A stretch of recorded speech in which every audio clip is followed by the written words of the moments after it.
Ayon sa nakalap nating impormasyon, dalawang barko ng China na kunang umaatras matapos mapanood sa satellite ang kunwaring palulubuging barko sa bahaging ito ng Palawan.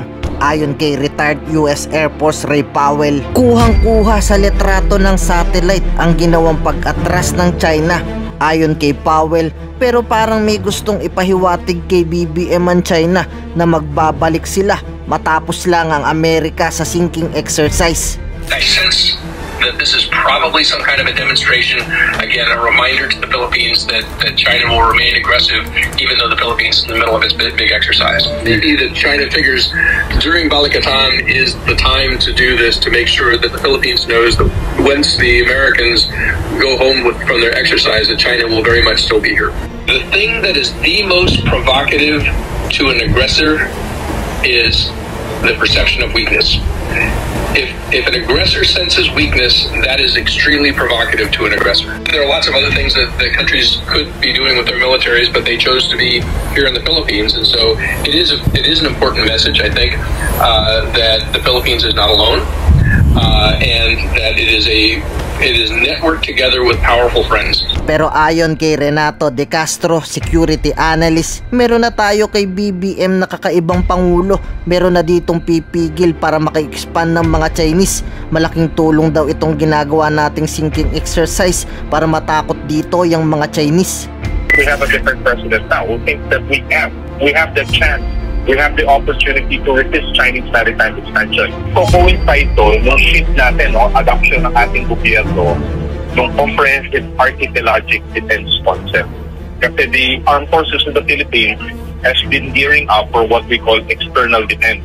And of course, very specific it's defending the Philippine archipelago. Samantala, nanawagan naman si Jonathan Malaya sa lahat ng Pilipino na hindi ito ang panahon ng pagkakawatak-watak.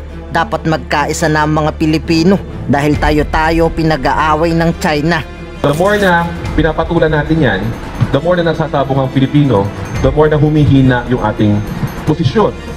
Kasi ultimately the objective of all of this propaganda narratives coming from both Beijing and the Chinese embassy is to create cracks and division among the Filipino people. The propaganda masters at the Chinese embassy are clearly working overtime to sow discord and division in our country for one purpose alone, to push their claim that the Philippines is the one causing tensions in the West Philippine Sea and provoking conflict because hindi daw tayo marunong tumupad sa mga usapan. This new model is nothing more than a new invention. As the President clearly stated, there is no agreement whatsoever about Ayungin Shoal. Nagparating naman ng pasasalamat ang Pilipinas sa G7 matapos paratingin dito ang kanilang pagkondena na kontra sila sa China ang G7 at sinabing kakampi daw sila sa Pilipinas kontra sa China sa West Philippine Sea. Sa pahayag na ipinadala nila sa ating Department of Foreign Affairs, sinabi ng G7 na kinokondena nila ang mga mapanganib na hakbang ng China Coast Guard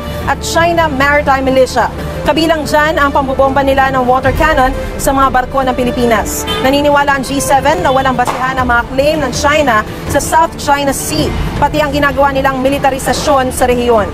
Sinusuportahan din ng G7 ang desisyon ng Arbitral Tribunal noong 2016 kung saan pinaboran nito ang Pilipinas. Ang G7 ay binubuo ng mga foreign minister ng Canada, France, Germany, Italy, Japan, United Kingdom, Amerika at ng High Representative ng European Union. Nagpapasalamat naman ang DFA sa suporta ng G7.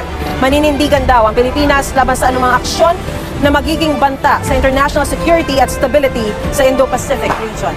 Ngayon, ikaw bilang Pilipino, ano ang masasabi mo at reaksyon sa balitang ito? Mag-iwan ka ng komento sa ibaba at atin pong babasahin isa-isa.